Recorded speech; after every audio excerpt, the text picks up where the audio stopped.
You just never know with technology what's going to happen. Absolutely. Just go with it. That's right. Absolutely. Absolutely.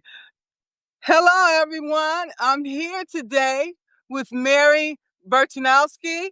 Okay. And she is the guru, the travel guru. Okay. And, all right, we have Eric Chadwell here. We have Marchell, from what I can see, that have joined us. Okay. Great. I've missed some other names here. But I want to continue. So Mary here, she has 40 years of photography experience. She also holds a yoga certification since 2009, teaching for 10 years. Um, and she's a writer as well who does retreats. And did you tell me you were 69 years old? Yeah, I'm 69 years old. That is correct. Well, I should say 69 years young, okay, Young. because I'm 63, okay? So, yeah, so talk to us about your journey through this whole thing. And what I found ironic is that you're a digital nomad and you do all of these things by yourself. I'm like, I know you doing this with someone else, but you like doing this by yourself. So talk to us. Tell us some of your secrets. Okay, you know what? This is actually a good story, and I'll tell you what happened. So I'm in the heart of Silicon Valley, but I travel about 3 to 10 months every year.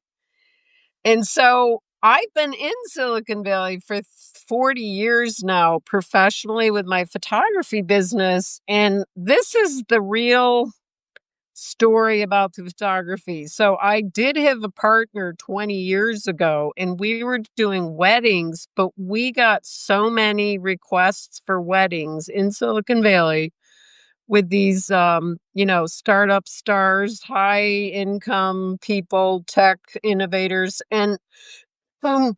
So we were doing like 2 weddings a weekend. And so somebody called and I was turning down a lot of weddings. And it just struck me in my head. I thought, wait a minute, I can actually do this wedding by myself because, once you get really good at it, you don't even need to have another person with you. Just know how to do it. So I took that wedding and our income doubled because now I could do weddings and he could do his own. Now he didn't like it as much.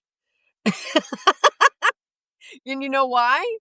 Because I'm very good at getting people to relax for people pictures. So I would be the one to get people to relax for our pictures of people at the weddings, and they'd go very fast. Well, I took that skill with me. And so our income doubled. And, I just looked at my tax returns from like the 90s and it definitely doubled. And I'm like, wow, we were making good money in photography in the 1990s, late 1980s, and into 2005. But here's what happened. 2.com crashes. I chose to get divorced after 20 years of marriage and working together. And it was all good. It was all good. But all these things happened at the same time. The financial crash, all of a sudden I had no photography clients. Got my divorce, had to move, was raising my teenage son by myself, single mom. He was 14. The psychologist that I was seeing said that's the worst age you can get divorced. Oh, thank you. Thank you for that.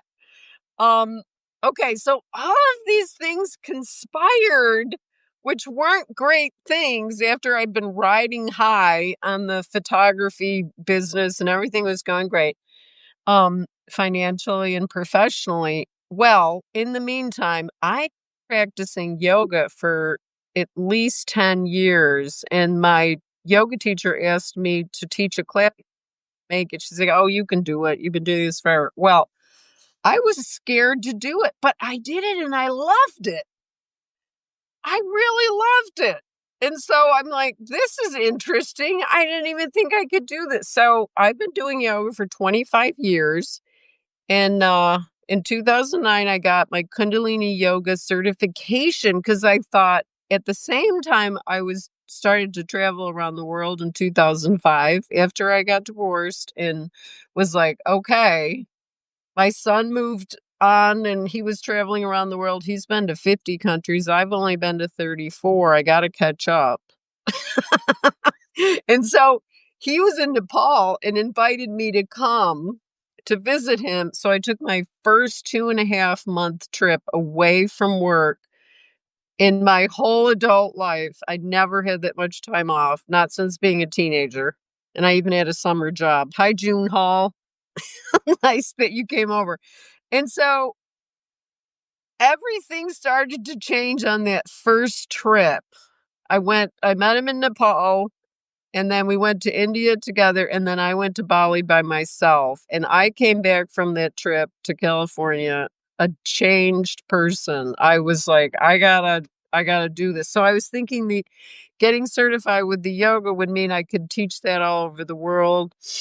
And you don't have to get certification if you want to teach. I had a lot of experience, but you know, it's a good.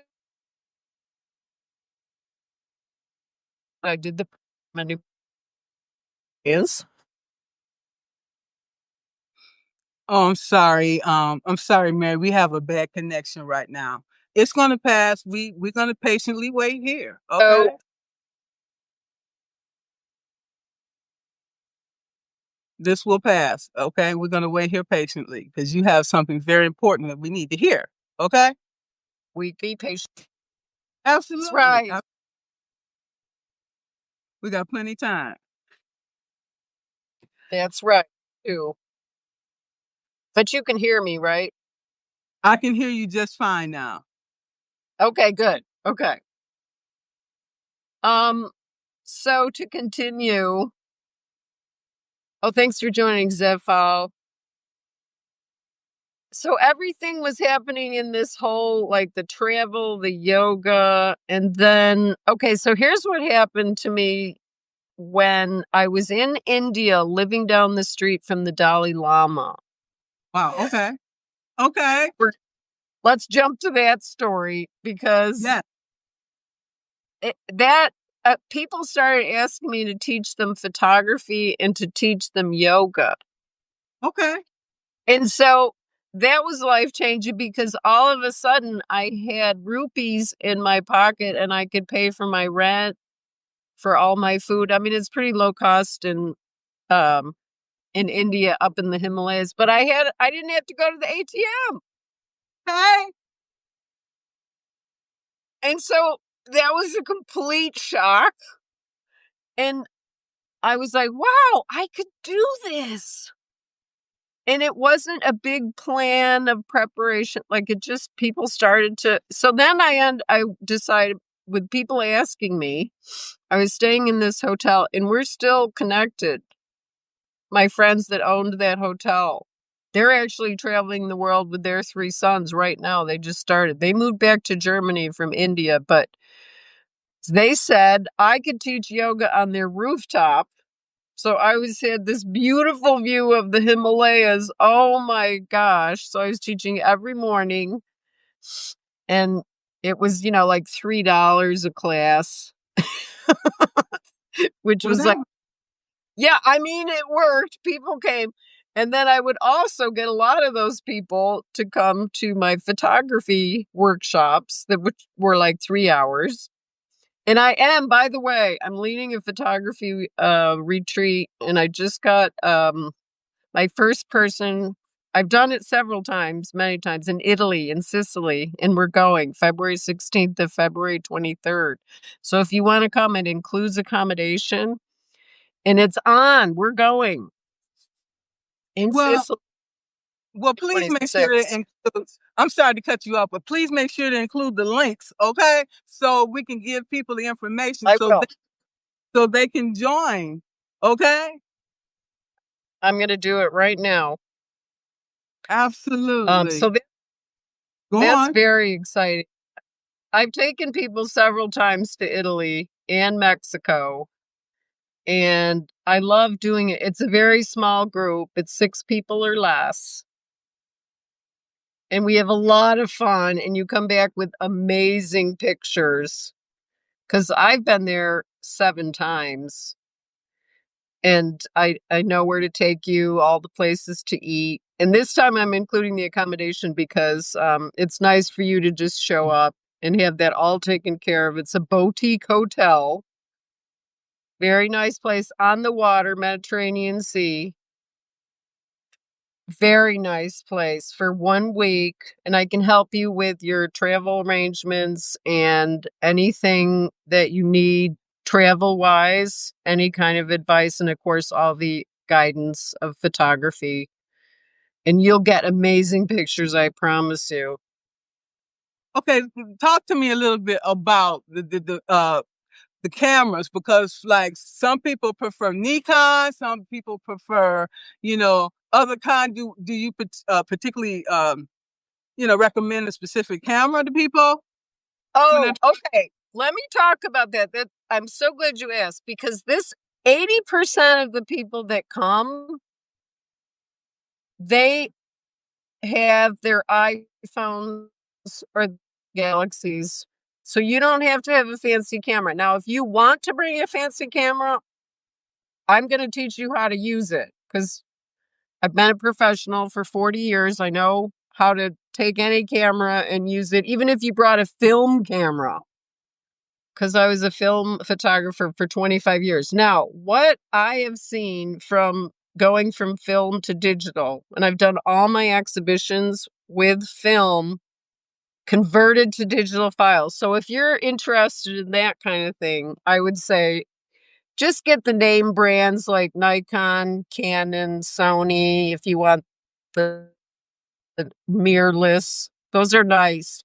It's interesting because I've spent $500,000 on camera equipment and lab fees and everything. So the higher end cameras are always good. Now, you don't have to invest in those.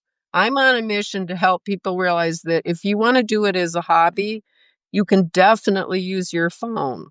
You can use your phone and you can take amazing pictures that are stunning. And I've done it with my phone, with my fancy camera.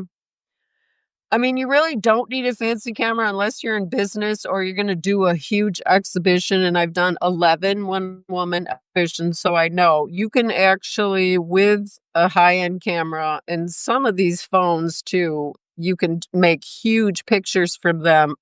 When the very first good camera came out on the iPhone, which was like, I think that one of the best ones was 2006, and then another was 2000. I can't remember. But anyway, Apple did this huge exhibition with huge pictures and they were beautiful. So don't think you have to spend $2,000 or $3,000. You don't. You can just bring your phone. Most people bring their phone. So don't feel like you have to have equipment. But if you do and you want to, bring it. You could bring film camera, you could bring a digital high end, and I'll show you how to use it. I'll show you the settings and we'll shoot together. It's mainly we're going to be with the photography, angle, light, composition, timing, and you can totally do that with your phone. And I've gotten amazing pictures with my phone, and I'll show you how to do it. We're going to be focusing on architecture. Where we're going in Sicily is this Baroque town which was very famous with the Greeks and the Normans, the Spanish. And so it's a UNESCO World Heritage Site. It's absolutely stunning. You wake up in this UNESCO World Heritage Site, and the architecture is beautiful. We'll be photographing that, and then we'll go on dates to the place where White Lotus. There's another town, which is a beautiful place to go. As you know, Jeff Bezos was honeymooning there. Well, I've been going there years before he went. okay. It's a thing. And it's the best. There's no crowds. So Okay. if you want to come with us, I put the link in there. Get in touch if you have questions. But all the information, the accommodation, the price, the investment, what we're going to do, it's all at that page. So I'd love to have you because I have testimony too. There's video testimony. There's a link there. I teach photography for Airbnb, and I've got 95 5-star reviews for that for my teaching. Well, since you're so busy with So the we're gonna photography, have fun, I, guaranteed. And I, no doubt, no doubt. Mary, can you tilt your camera a little bit so we can see a little bit more of your head? Okay. And so I'm going to oh wait, continue a little bit more, a little bit more. okay. To, You know what happened yesterday with my live stream? I couldn't see the person I was interviewing, but it turned out that I did show up. Can you not see my? perfect, perfect, right there. Perfect, perfect, Can you perfect. not see me? Okay, What's perfect. important uh is that we hear you. Okay, that's the most important part. So let me ask you this question: how do you tie the photography, the yoga, the travel into with your writing?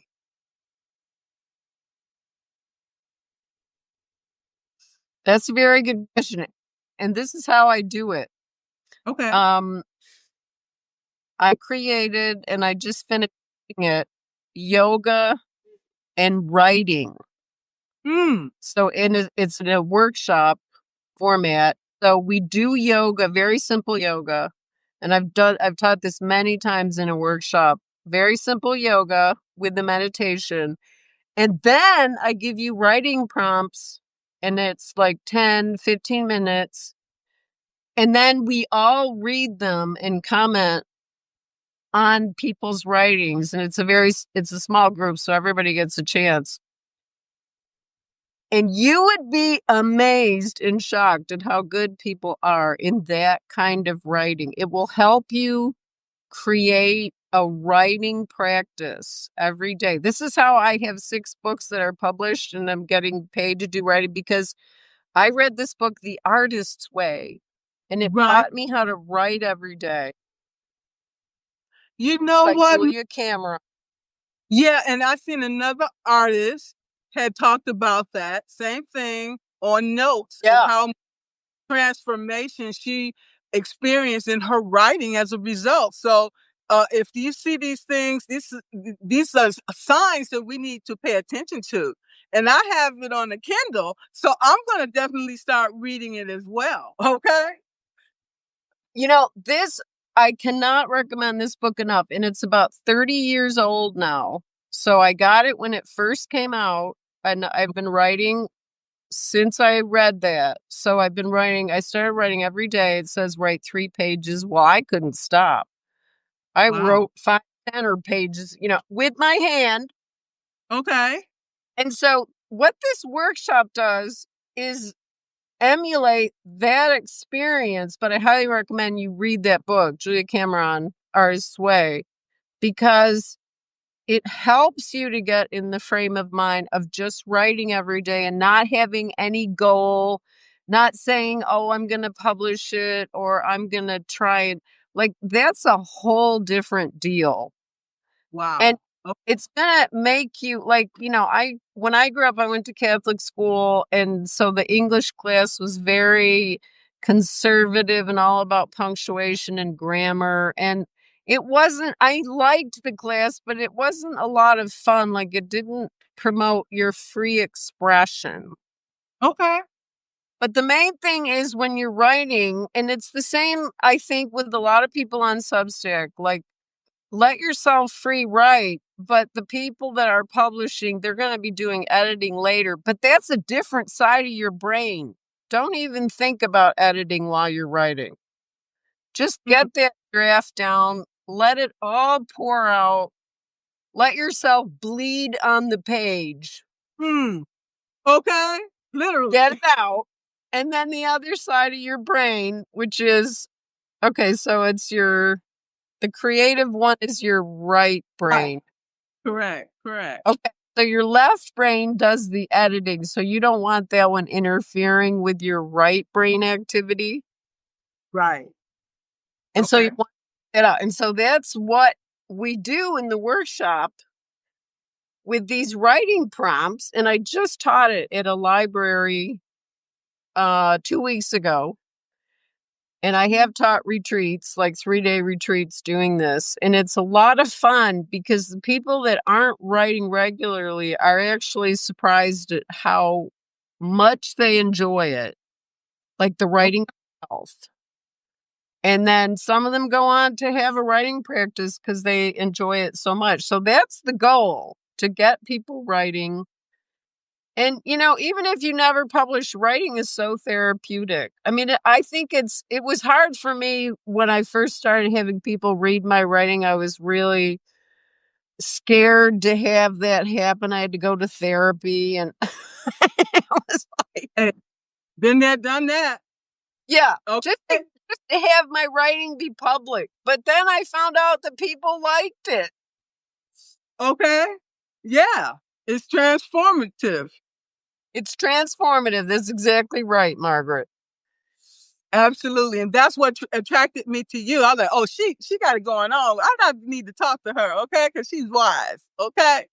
Oh, And so no, seriously, seriously. And what having worked for the government 39 years, being a prospective client, these are my concerns, my safety and security concerns, because when you travel with the military, you have to make sure you have the proper clothing. Okay. So if it's wintertime, you want to make sure that you dress in layers, okay? Because your comfortability might be my comfortability is going to be different from yours growing up in Michigan and yours coming from California. Okay, we need to take these things in consideration just in case the trip is delayed.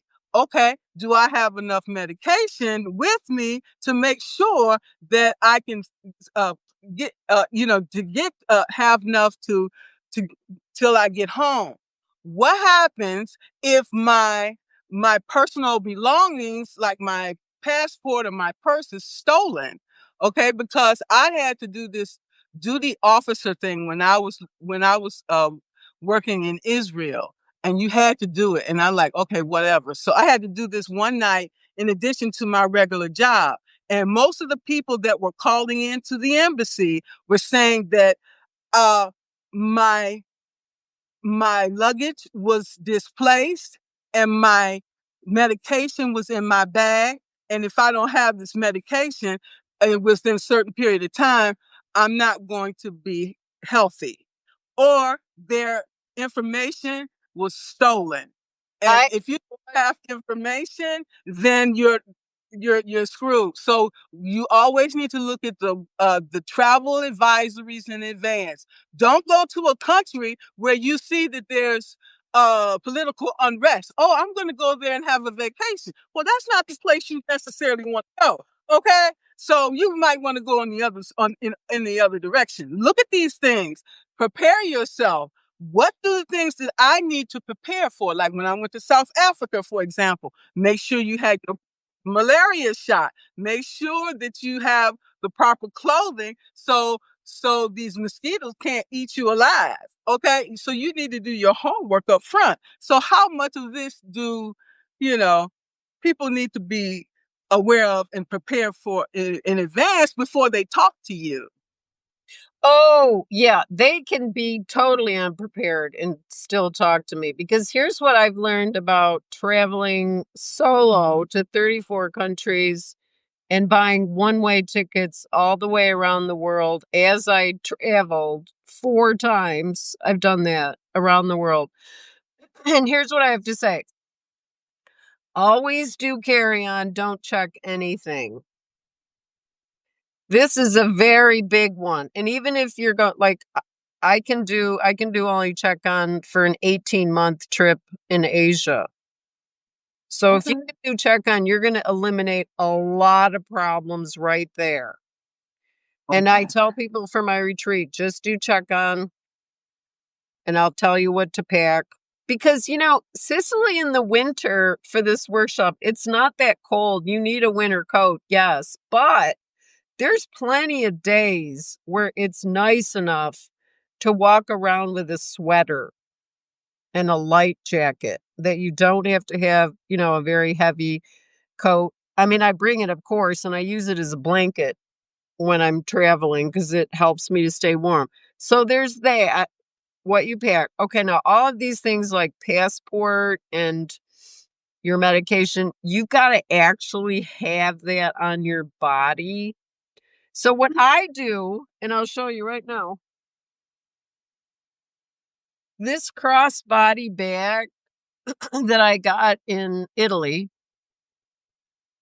would hold, all of your important, excuse me, important stuff. You could even put medication in there.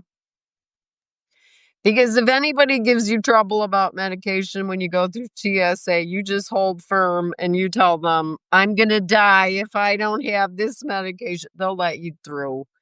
It's not going to be a problem with your medication, but you have to have it in the clearly marked container with the prescription on it. Do not ever let that off your person. So I wear that. I wear that thing on me for the whole 11-hour flight. So nobody's going to take my passport. And it's crossbody. It's not that comfortable, but okay, I'm not putting that down because you know what? You're very vulnerable in transit. And kids is the biggest ones that you have to watch out for. They will get you quickly and they're gone. Your Oh, stuff is gone. kids. Yeah, kids is the biggest target, not the adults necessarily. Well, I've been tried to be scammed by a lot of people. And here's what I got to say. Traveling in Europe is a lot safer than everybody thinks. It actually feels safer to me than the United States. I I think the believe. worst thing that can happen is being pickpocketed. I've never been pickpocketed there. And this will be my 8th time going to Europe coming up. And there are precautions, and I take public transit. I don't take taxis hardly ever. So I'm thinking I'm like on the metro in Paris with my luggage. You just have to be super aware. Don't have any drinks until you get to your hotel. Be completely on guard. Don't be tired. You know what I do right before we land, after I've been on a long flight, 11, 15, 16 hours, I get coffee immediately. I want to be alert because people are looking at you like, oh, who can I take advantage? So what you do is you walk with your head high. Like you're not going to take any crap from anybody. You got to like just pretend that even if you don't think it. And this has helped me a lot. Then number 2, you have a protective shield around you that no one will enter unless you invite them. This one I learned 6 months in South America because I was a lot more, oh, just anybody talk to me. I thought I was some kind of ambassador for the United States. No, you do not want to do that when you're solo. And see, when you're solo, and I really want to stress this, it is not, don't take advice from people that are traveling in a couple or with their family. Their experience is totally different.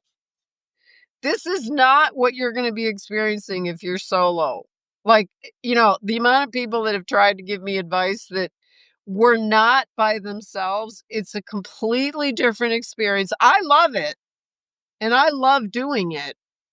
But you really can't take safety tips from somebody that's never done it and doesn't know what they're talking about. So thank you for that because safety is number one.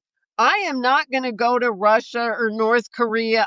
No, there's too many people that they have detained wrongfully for whatever, crappy reason. No, I'm not going there. I don't care how great it is. I'm going to go to places that treat me well, that want my money and are going to be hospitable and kind about it. And there's plenty of wonderful places to experience. There's the list is too long. Like, don't go to these places that have any kind of weird situation going on. Something bad can happen. And I want to say this too. A lot of people don't realize that your embassy does not help you as much as you think they will, unless you're famous. So, I still want to say before you go on any trip, you need to know where those uh, embassies are yeah, located, have their numbers and addresses in your phone. Well, in addition to your phone, because if somebody take your purse, somebody can take your phone, and if somebody take your phone, how are you going to contact the embassy or your family for that instance? And you're in a foreign country, you cannot speak. Like when I was in Israel, I didn't speak Hebrew, and most people see me, oh, I don't speak English. How convenient, because they don't want to be involved. So have your wits about you and know everything, down to what the exchange rate is and and also the VAT.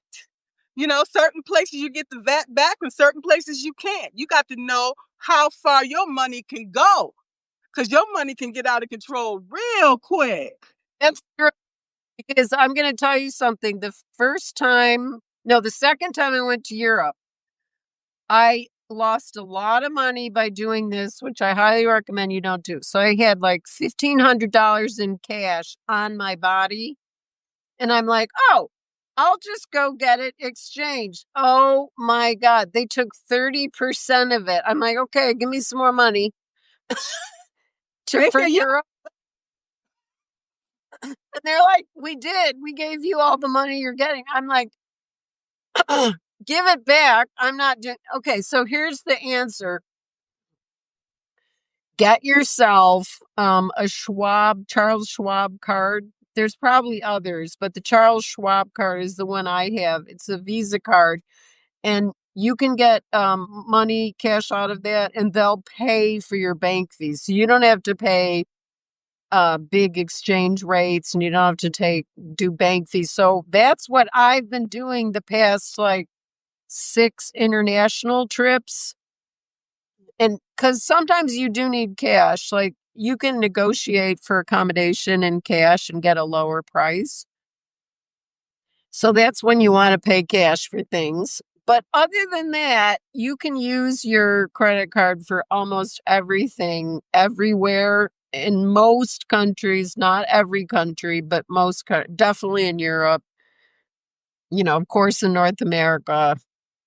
But you should always have some cash, and you should be able to get it without paying an extremely high fee for getting your cash that you already have in there. So instead of using just your bank ATM, which they might not do that, most banks don't cover your international fees, but that will save you a lot of money. When I lived overseas, I switched my credit card to that no fees and no international fees, because that stuff racks up real quick. And you're like, what the heck happened? Yeah. No, always have cash, because when I was in Israel, they don't take US dollars. Okay. They don't take US dollars. You're going to give them shekels. You're going to give them, their currency. Okay. Or you're going to give them a credit card. Uh, so that's how you have them both, okay? And you always have the exchange rate is constantly changing, okay? So depending on our value, it devalues, goes up and down. All those markets are interconnected. So when our stuff goes down, they go up. So you have to pay attention to all of that. So that's why they had to pay us accordingly based on the cost of living. When our money is impacted like that, you have to take that in consideration too. Well, I don't really think about that too much because when I'm going to get the cash, it comes out the cash that's of their country. So I'm getting euros. And I've noticed with the euros, it doesn't fluctuate that much. So I don't really pay attention to it. I've been getting euros, pesos in Mexico. But your point is valid because it might be a bigger change in another country. Something Yeah. could happen. I mean, I haven't been checking. I did it. I just done it for Mexico in Europe.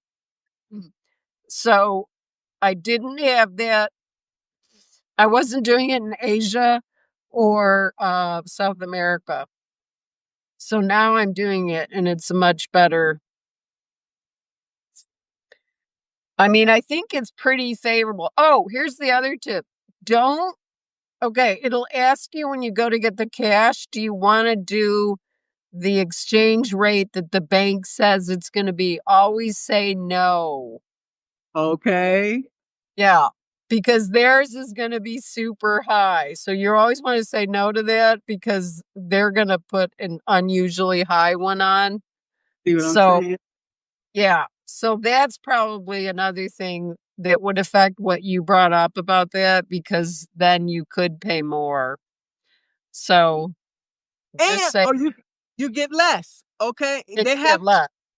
it has to balance out. You can't have it both ways. Can't have it both ways, unfortunately. You're gonna pay on the front end or you're gonna pay on the back end. But you're gonna pay. You're going to pay. Well, you know, that topic is a whole session in itself because, like, there are a lot of hidden fees when you Yes. travel that if you're not smart about it, it could get racked up really high. Like, people go, "Oh, just take a taxi." It's like, no, taxis are super expensive. With it, you know what? Italy doesn't have Uber. So you've got to negotiate every single time you get in a taxi, and it's always going to be more expensive than you pay here in the US. So, prepare yourself for that. Like, just take the trains. People are scared. I'm on this for Sicily. People are like, "Oh, we're hiring a private driver." It's like, why don't you just take the train or the bus? You don't have to pay somebody $500 to take you around for the day. Like, okay, fine, if you've got that kind of money, but that's the kind of thing you really don't have to do. I mean, okay, You I know guess what?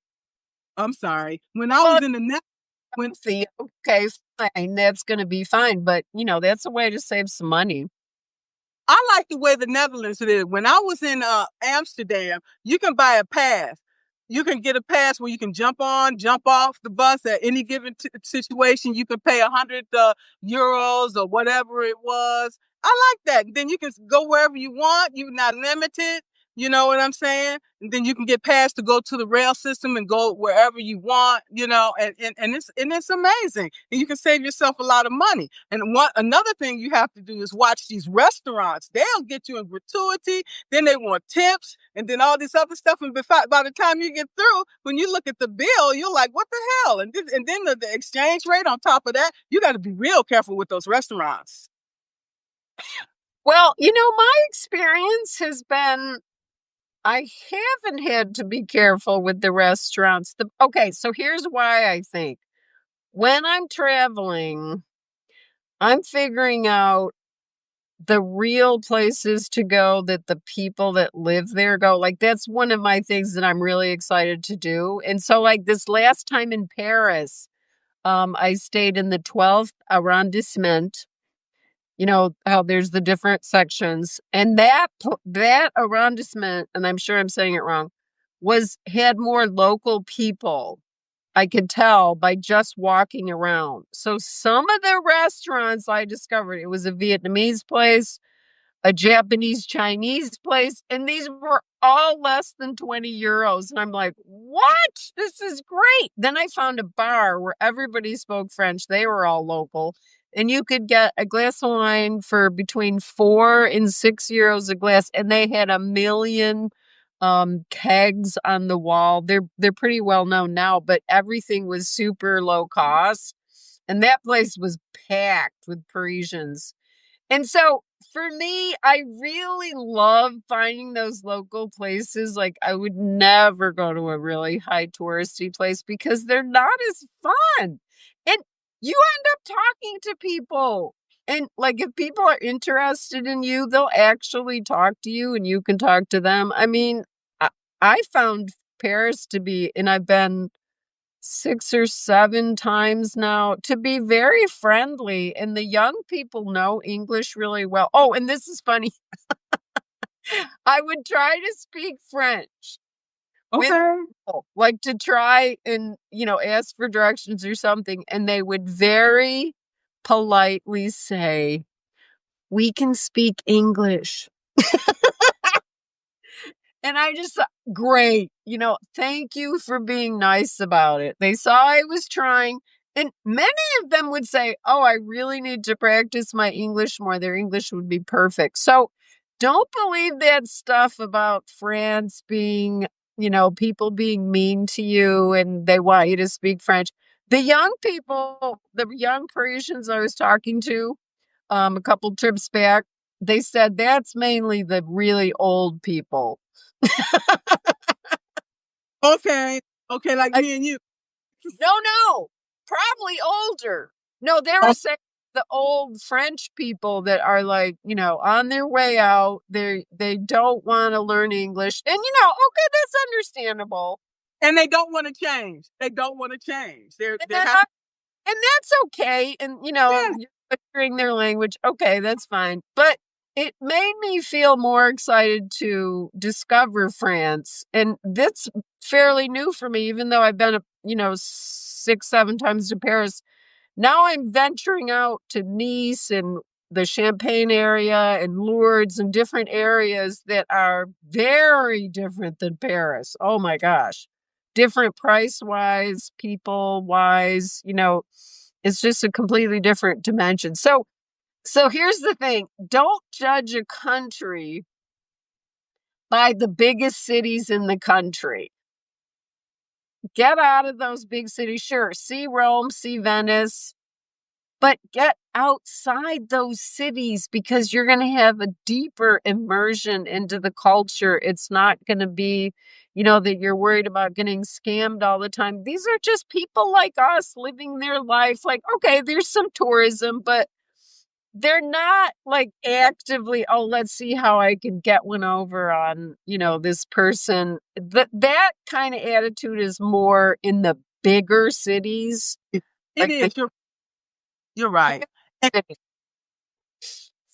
because when I was in Israel, when I got to the smaller cities like Nazareth and the Yeah. Sea of Galilee, and when I got into the wine countries and everything, you could see the family structure, and you can see how people was much more hospitable, much more amenable to you, and inviting you into their culture and into their homes, Yeah. and so different experience altogether, and it enriched my life as a result. Yeah, and I wanna say on that note, you're absolutely right. I have found, and particularly with Sicilians, my grandfather was born on Sicily, and after going there, this is gonna be my 8th time, the friendliness level, it made me understand him. He is he passed away, but he had a friendliness and a connection about him, and he was a high-powered lawyer, but he had this friendliness about him that I've just never seen in another person. So after going to Sicily, I saw this in all the people, pretty much everyone. Like they'll say hello to you. They're very patient. It's very different than Italy. It's a different feeling being there on this island. They're very proud of their culture. They have their own dialect. The food is very different. It's the best food in the world. It's been influenced by Norman, Phoenicians, Arab, Roman, and Spanish. So they've all like taken over and left their mark with architecture and food. And so I've got to say, after 34 countries, it's my favorite country where people are super friendly, are patient enough to talk to you. I would say 99% of people are patient enough to kind of hear your bad Italian and take a minute to talk to you. And then the culture of it is very family oriented, especially, outside the bigger cities. But even Palermo, I found really nice people to talk to. And that's a very big city. But like in Cefalù and Taormina and Syracuse, where we're going to stay on the retreat, people, like if you go to a market, a food market, where the locals are going and they're buying their produce there. I love doing that. You can talk to people and they'll connect with you. They're there selling their stuff, but they've got a patience that is remarkable. It really is. I mean, You're right. You know, when I was in Israel, when I went to the Israeli markets, or whether I went to the Arab markets, the fruits and the vegetables are so fresh and so sweet, taste so tasty, much more than the ones that you get in the United States. It's unbelievable. it's unbelievable. And I didn't know this until I started cooking over there. So I always get an apartment and I do my own cooking and go to these markets, and I'm so much healthier when I'm there. And then I come back here and you got to pay twice as much for the same thing, but it's not as good. Like the tomatoes aren't as good as their tomatoes. I had the best persimmons the last time I was there, and then one day they were gone. And I'm like, oh, where are the persimmons? I wanted to buy some. And they're like, oh, that season's over. I'm like, oh. But then the strawberries came in, and those strawberries were the best strawberries I've ever had. I didn't want to leave the country because I was like, I'm going to have to extend next time. and then you and then you get introduced to different spices and seasonings, and you start to add these things to your food, and it gives it such a savory flavor, and it just enhances your whole life. Your whole life is changed forever. Okay. Changed forever. And I think your whole life can be changed forever just on food alone. Yes, Yeah, absolutely. I think it's amazing. I don't know if I told you, but I was a professional cook before, a professional photographer, and I worked in restaurants. So that made me more aware of food in this way, that now whenever I travel, the food stuff is so important to me. Not only to do my own cooking, but also, to try food that I'm never going to be able to make. Um, but to learn about a place through their food. And then I got, interested in Anthony Bourdain and stuff. It's like, it's just incredible what people could do with food. I mean, have you ever heard of cannoli? Like, that's a Sicilian. Yes. Yeah. Oh my God. I had the best one right before I left in Palermo at this famous bakery that is run by nuns. Oh my God. It just, even if you gain a few pounds, and I did, it's like, Well, I'm tasting the culture here. and when I went to the wineries in Israel, I had such a good time. Okay, going to the Rothschild where they grow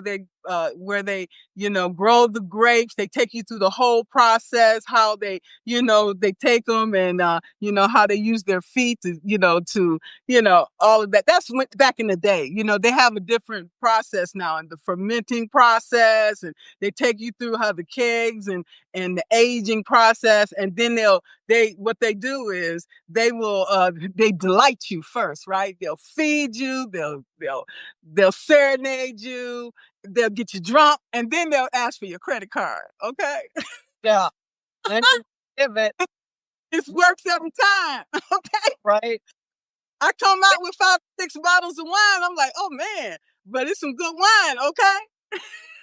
You know, funny because I did the tour in Tuscany, and everybody except me was buying wine because they were going to go back right away. But I was staying another 2 months. So I was like, I'm just going to enjoy you guys buying the wine because, oh my God, the wine on that, it was just, I figured out it was like 12 or 15 glasses. I had to stop. It was like, and they were going on. These people were hardcore. I didn't meet them before. They were a lovely group of people from Australia, Idaho, Midwest. Like, everybody was so great. Somebody was on their honeymoon. And, that's another thing. I don't do groups that much myself, like in a tour.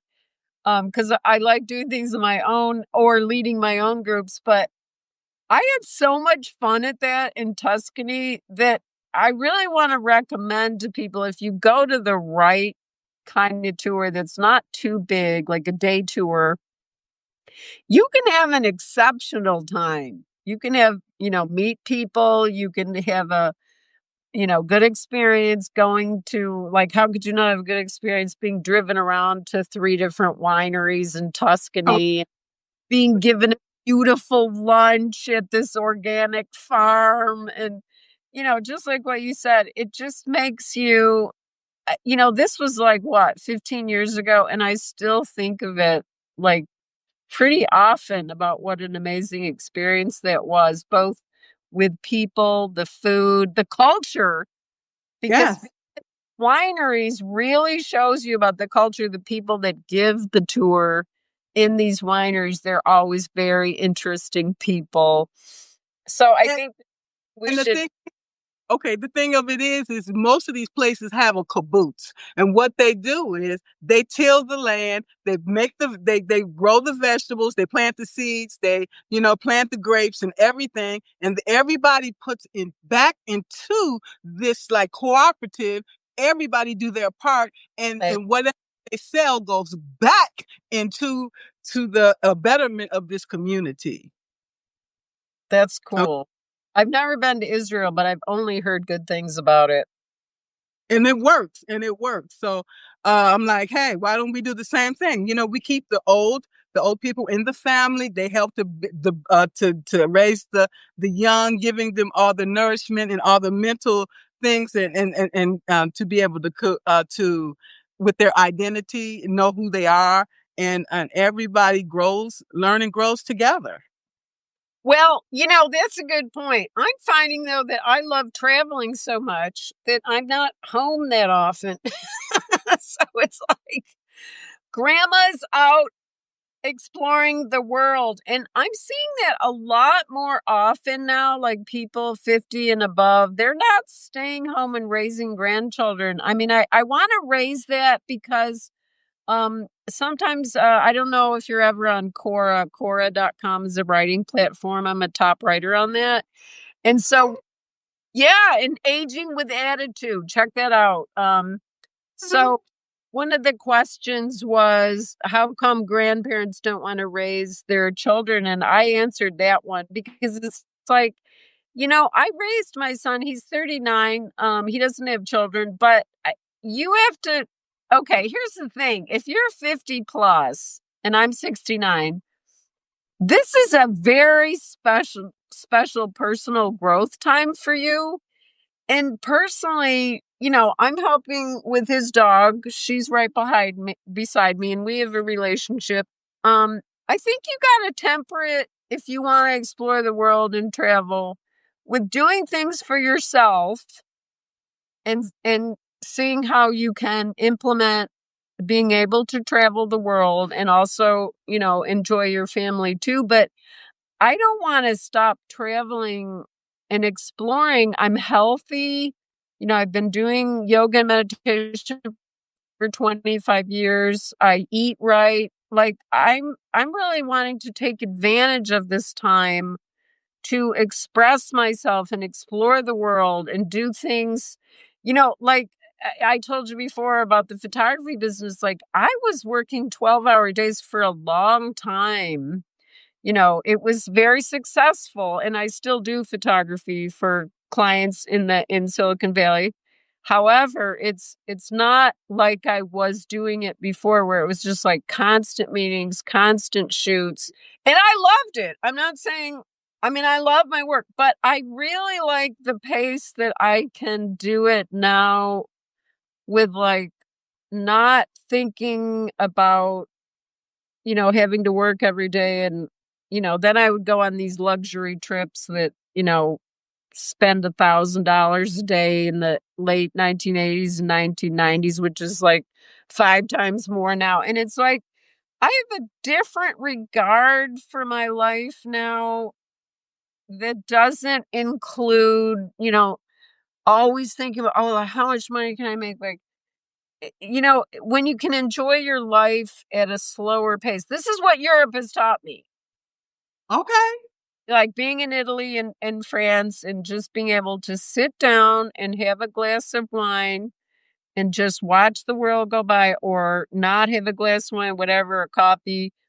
Doesn't matter what you're drinking. Like I see people doing that in European countries and it's like, okay, I'm going to do it too. And it always turns something good. It's always a good thing to slow down. I thought I'm gonna get a coffee and I sat down. Well, I noticed on both sides when people are drinking wine and eating oysters on a Tuesday at 1 o'clock. They were definitely Parisians. And I'm like, I think I'm gonna do that right now. Like I didn't even think about that before I sat down. I just wanted a coffee and I just thought, these people know how to live. There it is. Okay. And you know how to live. So, and still do the other things in life that you need to do. So, in other words, you have set boundaries. Well, yeah, and see, the thing is that can sometimes be hard, but I think when you get older, and I think this is important to talk about, as you age and you start to realize now, one thing being spending a lot of time in Buddhist monasteries and Buddhist abbeys and ashrams over in Asia, spent a lot of time over there. And what I can say is one of the best things I got out of it was they really teach you, you are going to die and True. think about that as you're living. And it's not morbid. It's like, hey, I don't know when I'm going to pass over. Like it could be today, tomorrow, or 30 years from me. And so it's like your time becomes more valuable. I didn't think this way when I was younger at all. And so it's interesting because once, your parents pass over, both of mine have, God bless them. Um, and people that are younger than you and people in your family, you start to go, wait a minute, I really have to live my life more fully, um, more doing what I want to be doing and not, always thinking about everybody else. Like, what do I want to do? Now, that's kind of foreign for us women, especially, if you have children and you're not even doing it. They always come first. Your husband and your children comes first, and we come last, and we know that because we are the backbone. Women are the backbone of this country, okay, and of the family. Yeah. So, so when do we put ourselves first? Well, that's the thing. It takes practice. It takes doing it the first couple of times and then going, oh, this actually feels good. Hmm. I like this. And so you have to practice it to be able to do it. You can't just think about it. You've got to, Intention. and you don't have to be mad. You can be like, oh, it doesn't work for me. I, I need to be doing this, need to take care of my health. Like the past couple of nights, I haven't slept very well. Where tonight, I'm going over to the beach. I'm going to be sleeping better over there. I always sleep better at the beach. And I could have done something else, gotten work done, and, you know, gone over, started this big trip I'm going to be going on. But I thought, no, I actually want to go to the ocean today. I haven't slept well. I want to be able to sleep well tonight. That's a small goal, but man, I feel amazing when I can sleep well. Makes a world of difference. It really does. I just want to say to you that on my last no, the trip that I took yeah, my last trip out of Israel, uh what I did was I treated myself to a first class flight. Okay? I paid the Good. government. The government paid the difference. They don't pay for first class, but I feel like I deserve that, okay? Because You on those did. long flights, okay? On those long flights, then you can lay back, relax, you can drink champagne before the flight take off. You can eat on regular plates with regular fork and spoon, and everything is so elevated. I would never fly an international flight otherwise, unless it's first class. What's your thoughts on Right. that? Oh, I haven't done it yet. What'd you say? I have to do it. You have never did it?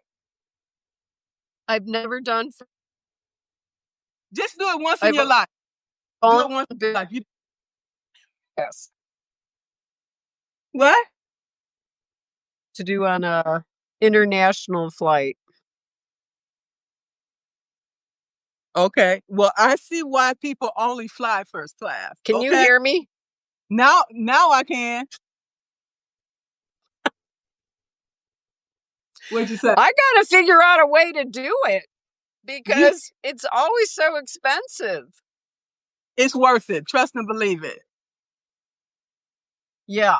Okay. I'm going to have to do it. I know I did business class once. It wasn't that much more in Asia. And I was shocked at how much nicer the seat was. It was really nice. One of these days, I got to do the first class. Yes. But sometimes what happens though is because I go on these very, very long trips and you like I'm 3 months in Europe. Right. And so, I think in some ways it might be better if you're doing a short trip because you want to be comfortable rather than 2 days to recover. And Exactly. so, when you're gone for 3 months, you have to be a little bit careful about your budget because after having done a lot of luxury trips when I first started traveling with my partner and staying in these with budgeting for these long-term trips because I rent apartments and I do the research for the transportation and it turns out you can have a more comfortable life in pretty much any country outside of the United States for less money, which I think is really interesting. It is because on my list right now, I have a nephew live in Madrid, so I would also like to take advantage and go to Portugal and to Morocco when I do that. Yeah, yeah, So that's another that's a thing good idea. It's to good look at. to be thinking about the places you want to go. Yeah, and to What? maximize your money while you're going that. Yeah, because if you could go to a whole nother country.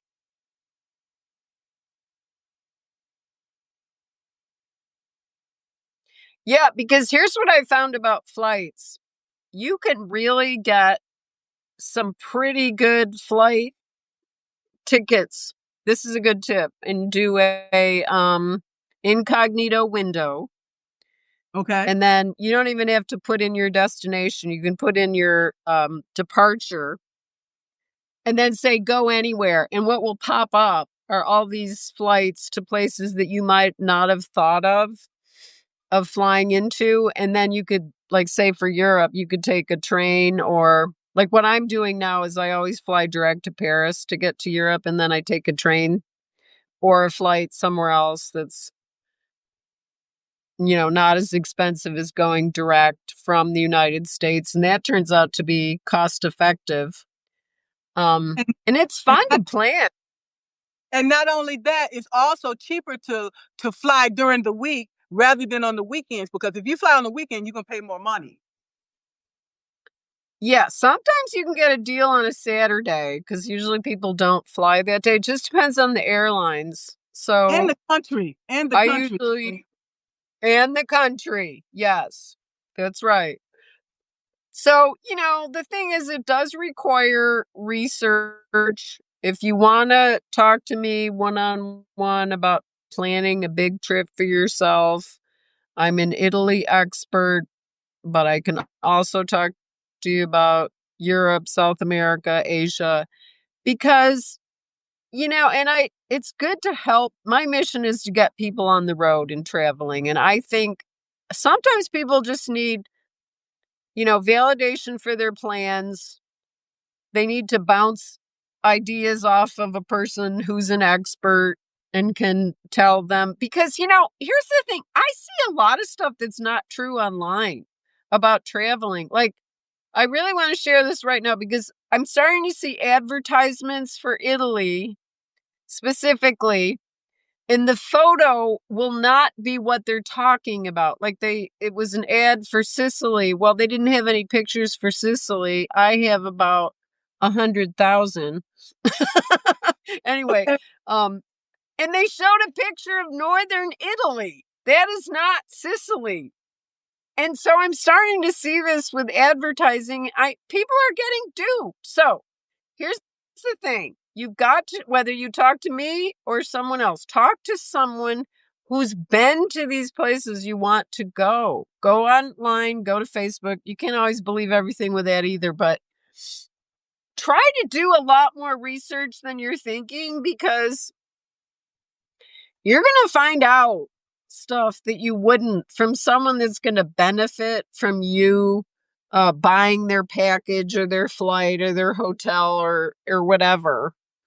But people need to be more informed because I'm seeing these advertisements of places that are not what the copy is saying it is, and I think that's really false advertising. It is. So then, Northern Italy is go ahead. Northern Italy. I'm trying to plug in my phone because it's losing power. Northern Italy is so different than Southern Italy. It's absolutely like a different country.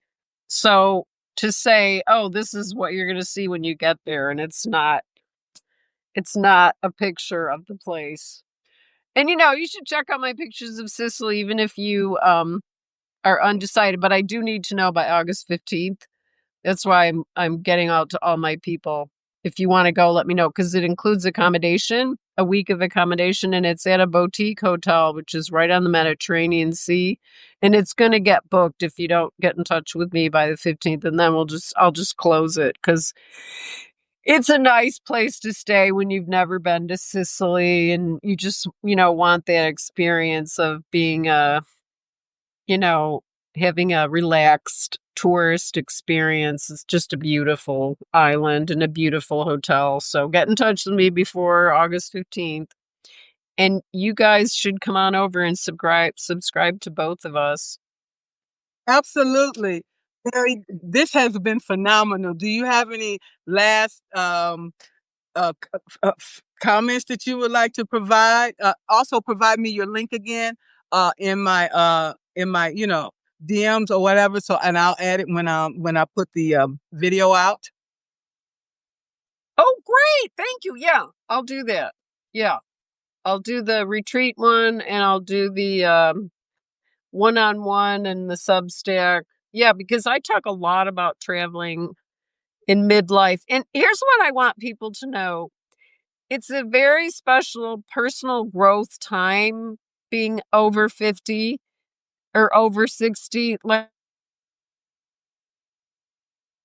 life creatively, travel wise.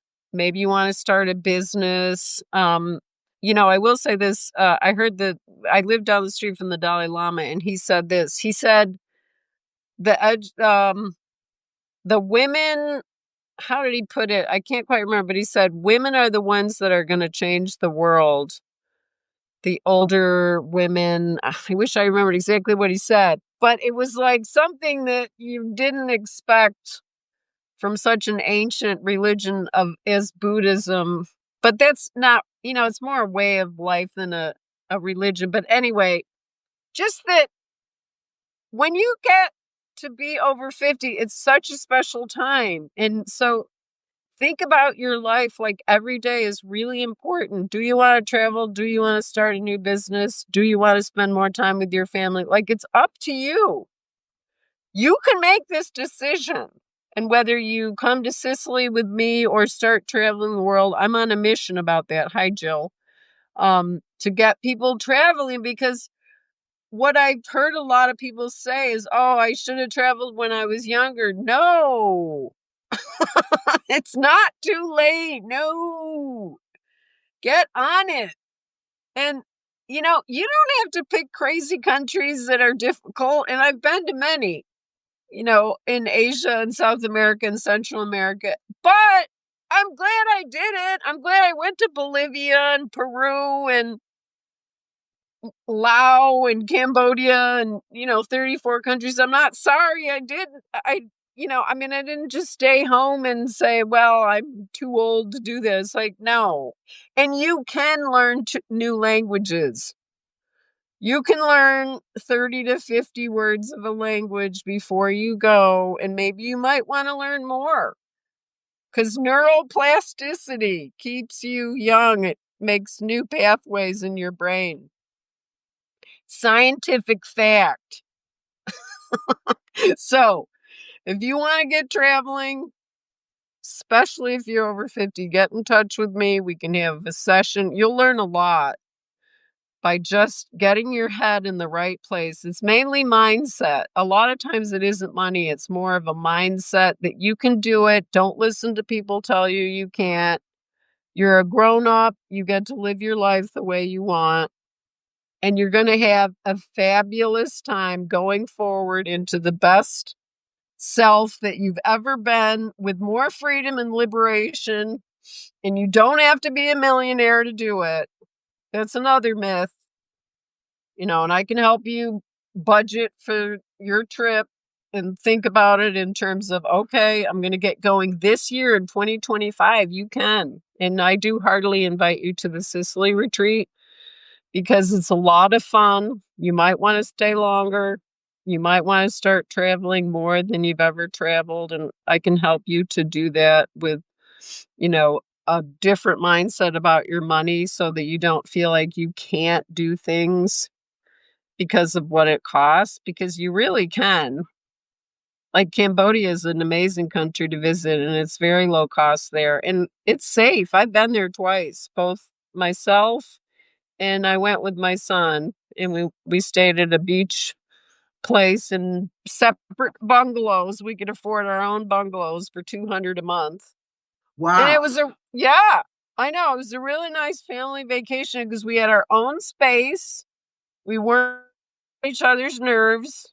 I mean, it is fun to travel with family, especially when you are getting your own space and time and, you don't feel like you have to do things you don't want to do. That's the whole thing about solo travel that's fun. It's you get to do everything you want to do. And a lot of times in life as women, we're putting everybody else first.